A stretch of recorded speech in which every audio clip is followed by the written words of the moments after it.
नमस्कार प्यारे बच्चों, प्यारे भक्तों, हमारे चैनल एस्ट्रोलॉजर में आपका स्वागत है। हर रोज एक नए राशिफल के साथ आज हम बात करेंगे कर्क राशि के लिए। जानेंगे 3 महीने की भविष्यवाणी, जानेंगे अप्रैल, मई, जून, इन 3 महीनों की भविष्यवाणी कर्क राशि वालों के लिए कितनी महत्वपूर्ण रहेगी, इसे जानेंगे विस्तार से। और अंत में हम आपको बताएंगे उपाय, इसीलिए अंत तक जुड़े रहें। आइए जानते हैं करियर के तौर से आपके लिए 3 महीने कैसे रहेंगे। आपके करियर की बात करें तो इन 3 महीनों की शुरुआत आपके लिए अच्छी रहेगी। शनि महाराज 8वें भाव से आपके 10वें भाव में दृष्टि डालेंगे और देव गुरु बृहस्पति भी 10वें भाव में रहेंगे। सूर्य और मंगल 6ठे भाव में रहकर आपको अपनी नौकरी में परिपक्व बनाएंगे और आप अपने काम के लिए जाने जाएंगे। लोगों की जुबान पर आपका नाम होगा। आप पूरी मेहनत और कार्य कुशलता से अपने काम को अंजाम देंगे, जिससे नौकरी में आपकी स्थिति अच्छी बनी रहेगी।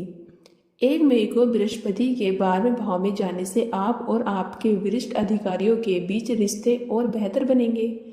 इसका आपको समय समय पर लाभ होगा और आपकी मुश्किल परिस्थितियों में आपके वरिष्ठ अधिकारी आपको सहयोग करेंगे।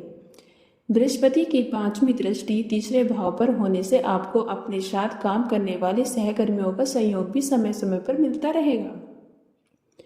आइए जानते हैं शिक्षा के तौर से आपके लिए 3 महीने कैसे रहेंगे।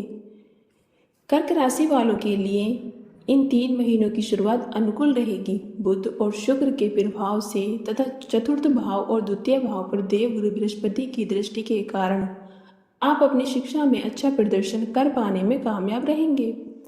आपकी स्मरण शक्ति और आपकी मेगा बढ़ेगी तथा आप अपने विषय को और बेहतर तरीके से समझ पाएंगे। आपकी एकाग्रता भी बनी रहेगी, जिससे पढ़ाई पर ध्यान बनाए रखना आपके लिए आसान होगा।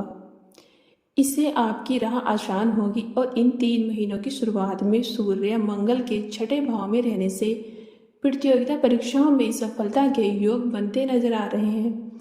इसके बाद अप्रैल, मई, जून के महीनों के बीच में आपको एक उत्तम समय रहेगा आपके लिए, जिसमें आपको प्रतियोगिता परीक्षा में सफलता भी प्राप्त हो सकती है। अगर आप इन 3 महीनों में उच्च शिक्षा प्राप्त करना चाहते हैं तो आपको इन 3 महीनों में विदेश जाने का मौका भी मिल सकता है, लेकिन उसके लिए आपको बहुत ज़्यादा मेहनत करनी होगी। और राहु की उपस्थिति 9वें भाव में होने से आप अपनी शिक्षा को लेकर बहुत ज़्यादा उत्साहित रहेंगे, लेकिन बीच बीच में आपका ध्यान भंग होता रहेगा, जिससे शिक्षा में उतार चढ़ाव रहेगा। 8वें भाव में शनि होने के कारण भी आपको अपनी शिक्षा में कुछ अवरोधों का सामना करना पड़ेगा। उनके महीने में आपको शिक्षा में सफलता भी मिल सकती है। आइए जानते हैं पारिवारिक तौर से आपके लिए 3 महीने कैसे रहेंगे। पारिवारिक जीवन के लिए बहुत अनुकूल रहेंगे। देवगुरु बृहस्पति की दृष्टि आपके चतुर्थ भाव पर रहेगी, लेकिन शनि महाराज आपके दूसरे भाव को देखेंगे तथा मंगल की दृष्टि आपकी पूरे इन 3 महीनों की शुरुआत में आपके 12वें भाव और आपके पहले भाव पर होने से परिवार में प्रेम रहेगा। घर के बुजुर्ग आपको आशीर्वाद देंगे और आपकी बातों को सहारा देंगे, आपका मार्गदर्शन करेंगे, लेकिन आपकी वाणी में कुछ उग्रता होने के कारण आप उनकी बातों को उल्टे रूप में ले सकते हैं, जिससे कुछ समस्याएं भी बढ़ सकती हैं। और आपको अपनी इस आदत से बाज आना होगा, क्योंकि आपको परेशानी का भी सामना करना पड़ सकता है। हालांकि परिवार के लोगों की ओर से आपको समर्थन जारी रहेगा। आपके भाई बहनों को कुछ समस्याएं हो सकती, लेकिन अपनी निजी समस्याओं को एक तरफ रखते हुए वे आपके लिए मददगार बने रहेंगे। आपके पिताजी को स्वास्थ्य समस्याओं का सामना भी करना पड़ सकता है, क्योंकि 8वें भाव में पर्याप्त शनि महाराज और 9वें भाव में राहु महाराज की उपस्थिति आपके पिताजी की स्वास्थ्य समस्याओं को बढ़ाने वाली हो सकती है।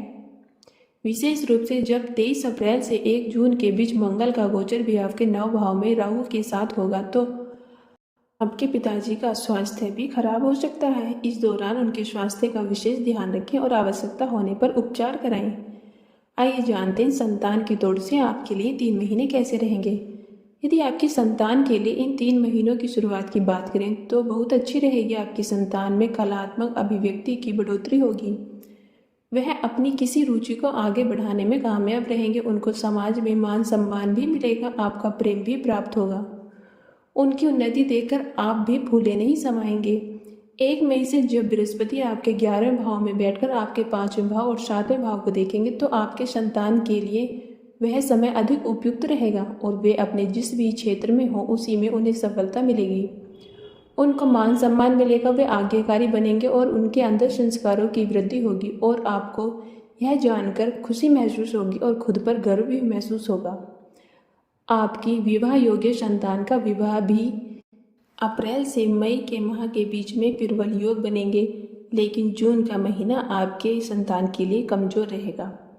आइए जानते हैं प्रेम के तौर से आपके लिए 3 महीने कैसे रहेंगे। कर्क राशि वालों के लिए इन 3 महीनों की शुरुआत बहुत खूबसूरत रहेगी, क्योंकि इन 3 महीनों की शुरुआत में ही बुध शुक्र जैसे 2 शुभ और प्रेम प्रदान करने वाले ग्रह आपके 5वें भाव में रहेंगे। आपके प्रेम जीवन में नई ऊर्जा भी बनाएंगे। आप और आपके परिजनों के बीच रोमांस के भरपूर योग बनेंगे। आप अपने रिश्ते का पूरा लुत्फ उठाएंगे। साथ में घूमने जाना, फिल्म देखना, बाहर खाना खाने जाना, एक दूसरे के हाथ में हाथ डाल के घूमना, ऐसी अनेक गतिविधियां जो एक प्रेमी और प्रेमिका आमतौर पर करते हैं, आप भी करते नजर आएंगे। इन 3 महीनों की शुरुआत आपको बहुत खुशी देगी, लेकिन मई से जून के बीच का समय आपके प्रेम संबंधों के लिए तनावपूर्ण रहने वाला है। आपके प्यार को किसी की बुरी नज़र भी लग सकती है, इसलिए अपने प्यार का बखान करने से बचें। और इसके साथ ही एक बात और विशेष ध्यान रखें कि अपने किसी दोस्त को भी इतना हक ना दें कि वह आपके प्रेम संबंध के बारे में हस्तक्षेप करे, क्योंकि इससे आपका रिश्ता टूट सकता है। आप और आपकी प्रियतम एक दूसरे पर विश्वास रखें तो आपके लिए यह रिश्ता खूबसूरती से बना रहेगा। आइए जानते हैं कर्क राशि वालों के लिए स्वास्थ्य के तौर से ये 3 महीने कैसे रहेंगे। स्वास्थ्य के दृष्टिकोण से अनुकूल नहीं रहने वाले हैं, इसलिए आपको सावधानी रखनी चाहिए। 6ठे भाव में सूर्य और मंगल स्थित होंगे, जिसकी वजह से शरीर का ताप बढ़ सकता है और इससे आपको बुखार और सर दर्द जैसी समस्याओं का सामना करना पड़ सकता है। अत्यधिक गर्म मिर्च मसालों के भोजन से भी आपको बचना चाहिए। शनि महाराज आपके पूरे इन 3 महीनों में आपके 8वें भाव में रहेंगे, इसीलिए कोई बड़ी बीमारी ना जन्म ले, इसके लिए आपको पहले से ही तैयार रहना होगा और छोटी छोटी समस्याओं को भी पूरी गंभीरता से लेना होगा। 15 अप्रैल से 23 मई के बीच आपको अपने स्वास्थ्य का विशेष ध्यान रखना होगा, क्योंकि इस दौरान मंगल भी शनि के साथ अष्टम भाव में होंगे।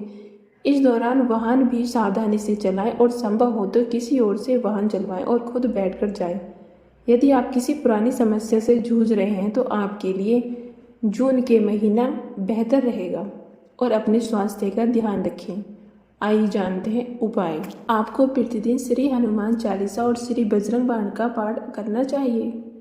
शनि की अनुकूलता प्राप्त करने के लिए शनिवार के दिन शनिदेव के दाहिने पैर की सबसे छोटी उंगली पर थोड़ा सा सरसों का तेल चढ़ाकर उनकी मालिश करनी चाहिए। चींटियों का आटा और चीनी डालना भी आपके लिए शुभ रहेगा।